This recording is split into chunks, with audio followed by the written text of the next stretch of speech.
பரிசுத்த வேதகம் சொல்கிறது. पवित्र शास्त्र कहता है, ரோமர் 12வது அதிகாரம் 1வது வசனம். रोमियो 12:1, அப்படி இருக்க சகோதரரே, நீங்கள் உங்கள் சரீரங்களை பரிசுத்தமும் தேவனுக்கு பிரியமான ஜீவ பலியாக ஒப்பு கொடுக்க வேண்டும் என்று தேவனுடைய இரக்கங்களை முன்னிட்டு உங்களுக்கு வேண்டிக் கொள்கிறேன். இதுவே நீங்கள் செய்யத்தக்க புத்தியுள்ள ஆராதனை. इसलिए हे भाइयों, मैं तुमसे परमेश्वर की दया स्मरण दिलाकर विनती करता हूँ कि अपने शरीर को जीवित और पवित्र और परमेश्वर को भावता हुआ बलिदान करके चढ़ाओ, यही तुम्हारी आत्मिक सेवा है. ஹalleluya. हालेलुया. வேதம் என்ன சொல்கிறது? वचन क्या कहता है? எது புத்தியுள்ள ஆராதனை?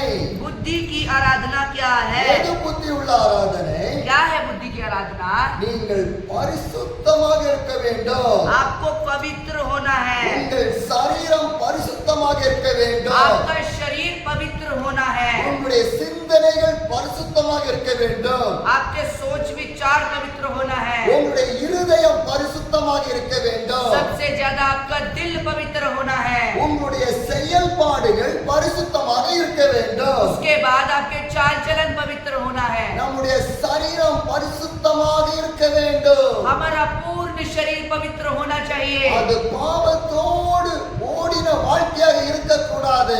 उसे पाप के साथ चलने वाला नहीं होना चाहिए. பரிசுத்தத்தோடு ஓடுகிற வாழ்க்கையாக இருக்க வேண்டும். पवित्रताई में जीने वाला एक जीवन होना चाहिए. ஏனென்றால் அதுதான் இயேசு பிரியப்படுகிற ஒரு வாழ்க்கை.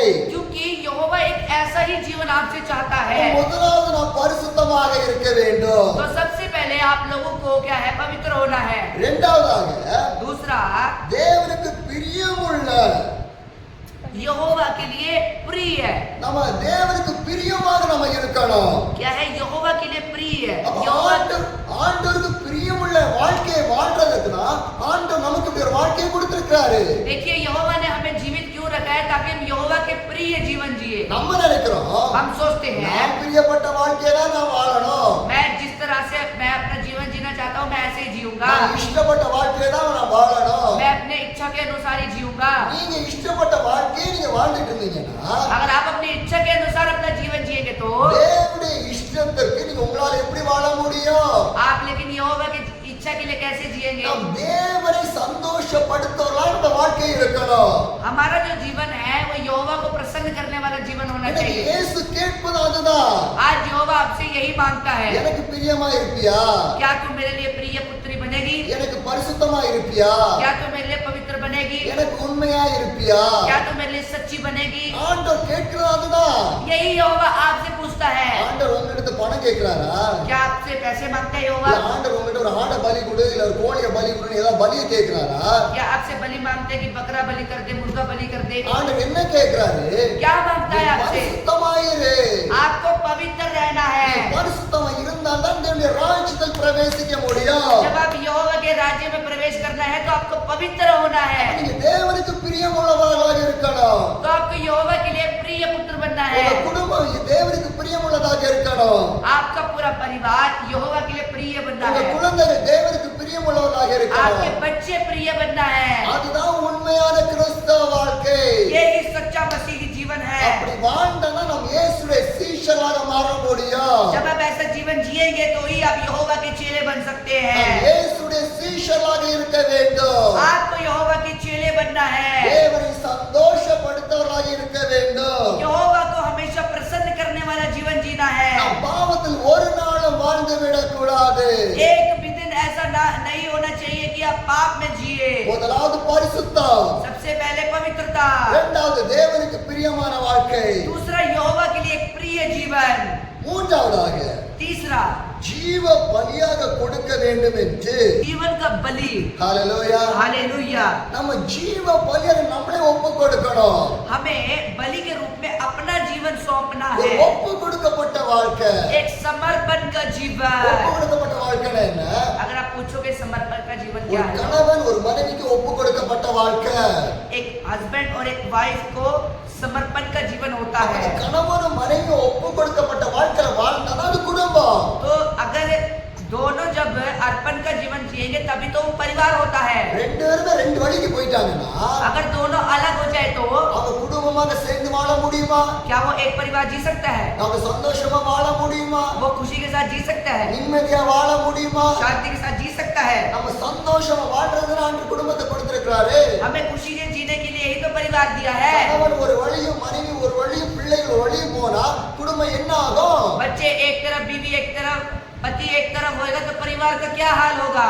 கணவன் மனைவிக்கு ஒப்பு கொடுக்க வேண்டும். पत्नी को अपने पति का सौंपना है। மனைவி கணவனுக்கு ஒப்பு கொடுக்க வேண்டும். जो पति है उसे पत्नी को अपना अर्पण करना है। பிள்ளைகள் பெற்றோருக்கு கீழ்ப்படிந்து ஒப்பு கொடுக்கப்பட்ட ஒரு வாழ்க்கையாக இருக்க வேண்டும். बच्चों को आज्ञाकारी बनकर समर्पण करना है। முழு குடும்பமும் இயேசுக்கு ஒப்பு கொடுக்கப்பட்ட வாழ்க்கையாக இருக்க வேண்டும். उसके बाद आपका पूरा परिवार यहोवा को समर्पित परिवार होना चाहिए। ஹalleluya. हालेलुया।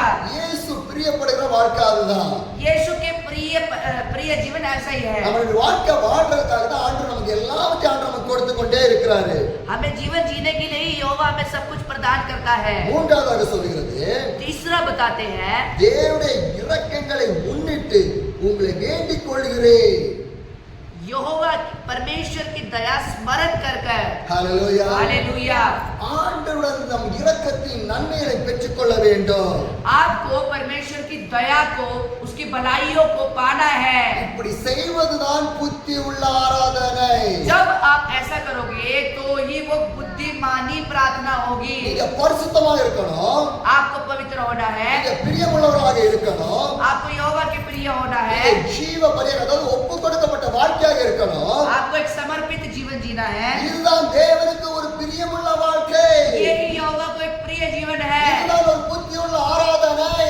ये एक समझदारी भरा प्रार्थना है। நம்ம எவ்வளவுதான் பாடினாலும், हम चाहे कितना मर्जी गा நம்ம ले, எவ்வளவுதான் ஜெபம் பண்ணாலும், हम चाहे कितना मर्जी गीत நம்ம गा ले, எவ்வளவுதான் சர்ச்சுக்கு வந்தாலும், हम चाहे कितना बड़ी चर्चा நம்முடைய दे, வாழ்க்கையில பரிசுத்தம் இல்லைன்னா अगर हमारे जीवन में पवित्रता नहीं होगी तो என்ன பிரயோஜனம் இருக்கு அந்த வாழ்க்கையில? क्या फर्क होगा उस जीवन का? ஆண்டவருக்கு பிரியமில்லாத வாழ்க்கை வாழ்ந்தோம்னா अगर हम यहोवा के प्रिय जीवन जिएंगे என்ன तो பிரயோஜனம் இருக்கு அந்த வாழ்க்கையில? उस जीवन का प्रयोजन है। எவ்வளவுதான் படிச்சிருந்தாலும் சரி, आप चाहे जितना मर्जी पढ़ लो, எவ்வளவுதான் சம்பாதித்தாலும் சரி, आप चाहे जितना मर्जी पैसे कमा लो, எவ்வளவுதான் உயர்ந்த கட்டடங்களை கட்டினாலும் சரி, चाहे जितने बड़े बड़े घर बना लो, எப்படி இருந்தாலும் சரி, चाहे कैसा भी हो, ஆனா ஆண்டவருக்கு பிரியமில்லாத வாழ்க்கையை வாழ்ந்தீங்கன்னா அதுல ஒரு பிரயோஜனமே இல்லை. लेकिन अगर आपका जीवन यहोवा का प्रिय जीवन नहीं है ना तो कोई फायदा नहीं है। ஏன்னா क्योंकि நம்ம கெட்டின கெட்டிடங்களோ, क्योंकि हमने जो घर बनाए हैं, அந்த சம்பாதித்த பணமோ, हमने जो पैसे कमाए हैं, எவ்வளவுதான் படிச்சிருந்தாலும் हमने चाहे जितना मर्जी पढ़ाई ஆண்டவருடைய करो, வாழ்க்கையில நம்ம வாழணும் எந்த பிரயோஜனமும் இல்லை. यहोवा के राज्य में उसकी कोई प्रयोजन नहीं। அப்ப எந்த வாழ்க்கையில நமக்கு என்ன முக்கியமோ அதை நம்ம ஒவ்வொரு நாளும் தேடுறவர்களாக இருக்க வேண்டும். तो हमारे जीवन में जो जरूरी है ना वो रोज हमें खोजने वाला அப்ப बनना நம்ம है। வாழ்க்கையில எது முக்கியம்? तो हमारे जीवन में क्या जरूरी है? இயேசு முக்கியம். यीशु जरूरी நம்ம है। குடும்பத்துல இயேசு முக்கியம். आपके परिवार में यीशु जरूरी है। எல்லாத்துலயும் இயேசுதான் முக்கியம். सबको यीशु ही அப்ப जरूरी है। இயேசு முன்னாடி வச்சு ஒரு குடும்பத்தை நடத்துங்க. तो आप अपने परिवारों को यीशु को आगे रखकर अपना परिवार அப்பதான் அந்த चलाइए। மெய்யான ஆசீர்வாதத்தை நீங்க பற்றிக்கொள்ள முடியும். तभी आपके परिवार में अनेक आशीषें आएंगी। ஆண்டவர் ஒரு ஆசீர்வாதத்தை உங்களுக்கு வைத்திருக்கிறாரு. देखिए आपके नाम पे परमेश्वर ने कई आशीषें रखी அது है, ஒரு நாள் இழந்து போகாதீங்க. लेकिन आप उसे एक दिन में ना खोइए। திரும்பமா நான் சொல்றேன், फिर मैं कह रहा हूँ, தினந்தோறும் குடும்பங்களை ஜெபிங்க. रोज आप अपने परिवार में प्रार्थना உங்க कीजिए। வீட ஒரு ஜெப வீடாக மாற்றுங்க. अपना घर प्रार्थना का घर ஏன்னா बनाइए। ஜெபிக்கிற வீட்டுல தான் ஆண்டவருடைய ஆசீர்வாதம் என்னைக்கு தங்கி இருக்கும். क्योंकि जिस घर में प्रार्थना होती है ना उसी घर में परमेश्वर की आशीषें ठहरती ஆண்டவருடைய है। சமாதானம் வீட்டுல தங்கி இருக்கும். यहोवा का समाधान शांति रहता ஆண்டவருடைய है। மகிமை அந்த இடத்துல தங்கி இருக்கும். यहोवा की महिमा सामर्थ उस घर में होता ஆண்டவருடைய है। மகிமையும் சந்தோஷமும் ஆசீர்வாதம் இருக்கிறவங்கள உங்க வாழ்க்கை எவ்வளவு சந்தோஷமா இருக்கும். फिर जब यहोवा की आशीष संपत्ति सब कुछ यहोवा के आपके जीवन में होगा तो कितना खुशी होगा। ஹalleluya. हालेलुया। ஆண்டவர் அப்படி ஒரு வாழ்க்கை வாழ்றதுக்கு தான் ஆண்டவர் பிரியப்படுகிறாரு. यहोवा ऐसे ही चाहता है कि आप एक ऐसा जीवन நாம जिए। பிரியமுள்ள ஒரு வாழ்க்கையை வாழணும். हमें यहोवा के प्रिय जीवन जीना है, பரிசுத்தமுள்ள வாழ்க்கையை வாழணும். एक पवित्र जीवन जीना है, ஒப்பு கொடுக்கப்பட்ட ஒரு வாழ்க்கையாக வாழணும். समर्पित जीवन जीना है। அதுதான் புத்தி உள்ள ஆராதனை. यही एक बुद्धिमानी आराधना है। हालेलुया। हालेलुया।